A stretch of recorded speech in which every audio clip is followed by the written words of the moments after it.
वा वा वा वा. मॅडम ही वाईन खास तुमच्यासाठी.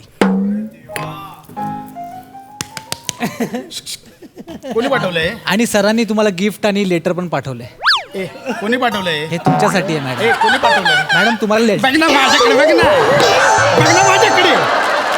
मगापासून बोलतोय, आल्यापासून वेगळा चाललं माझ्याकडे. बघत माझ्याकडे बघ ना, बघ माझ्याकडे, माझ्याकडे बघ. दे इकडे दुधाचा गालास दे. हे काय दूध माझ्यासाठी आणलंय मी. अरे तूच म्हणालास ना की हातात दुधाचा गलास असेल तर फ्रेम चांगली दिसेल म्हणून. सर नाही, त्यांचं असं म्हणणं होतं की त्यांच्या हातात दुधाचा ग्लास असेल तर त्यांना तुमची फ्रेम खूप छान दिसेल सर. याला काय अर्थ आहे असं कसं? अरे आग लागली रे तुझ्या तोंडाला. ती मेल्या दूध पियालास ते पिलास, बदाम पण पियालास. अरे गेले वर्षभर आहे ना मी असं उगलून उगलून चाटतो का नाही तर बघा.